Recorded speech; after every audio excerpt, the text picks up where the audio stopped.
came to the NISC in April 2017 and I had just assumed position of this new institute. It was 2 months away from a position that had just begun, but it was also a period for me to have some time away from the office to think about the role I was getting myself into. And so courses or modules such as the leadership module, the one on foresight, the one on crisis management were really prudent for my aspirations and the work that I had to do. It gave me time to begin to understand what it meant to go into a leadership position, because prior to this, I was not in a leadership position, but now I had a team and a unit that I had to manage. So having the opportunity to understand leadership a bit better and to have the bit of skills and tools that will help me to go into the leadership position was very important. Crisis management. Of course, leadership comes with crisis, and there will definitely be times when I have to respond and react in times without thinking and without structure. So having that simulation with the group on crisis management in a leadership position was also very helpful for me. It enabled me to think on my feet a bit more than what I had to do. Then of course the foresight. So I'm there for 2 years, for 4 years. What are the plans that I have to put in place for this institution? How do I think towards it? How do I plan and shape my thinking? So that those components were quite relevant for me. I mean, the other ones were also quite good, but these were very practical skills and tools I could take away with me and begin to think more into the role and the position I was finding myself in.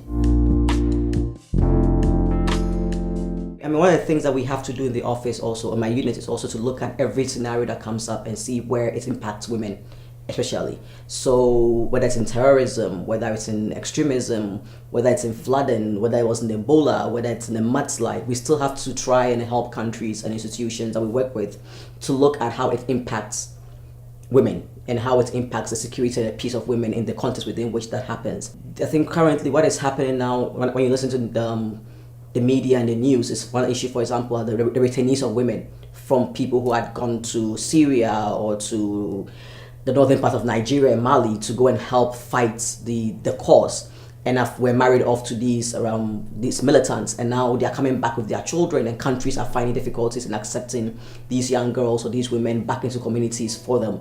And the challenges that countries have as they have been radicalized, they chose to leave the country, we can't bring them back, they're not citizens anymore. So these are components of the new dimension of terrorism and the new dimension of extremism. In Nigeria, for example, the Chibok girls that were kidnapped, they were brought back, the reorientation had to go on for them, but I mean, they were radicalized. So how do you now de-radicalize them? It's different from the usual DDR that we did, which was just demobilizing them and reintegrating them. That was just taking away the weapons. But now you're taking away the mentality, and that is more difficult than just taking away weapons from people. It's more about the continuous challenge and the way the issues that have always been there are being transformed, and they are changing and redirecting themselves and rebranding themselves in a way that you normally would not have to think about them.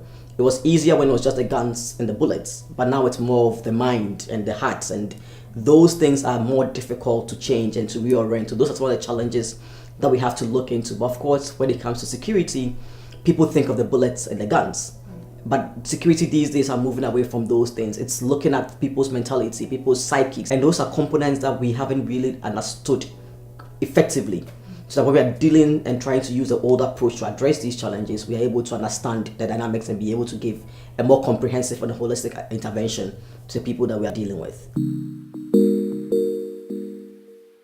I think it's one to congratulate NISC for 20 years. It's not an easy achievement. I mean, it's for someone who does training, who also carries out training programs. I know the challenges that come with it, and I know trying to stay relevant over 20 years can be a challenge. The continuity, the planning, making sure that every year there's something new and exciting. So I want to congratulate NISC and all the course directors or course coordinators who have worked on the NISC for the past 20 years, and to wish them the best in the next 20, 30, 40 years as they continue to do this.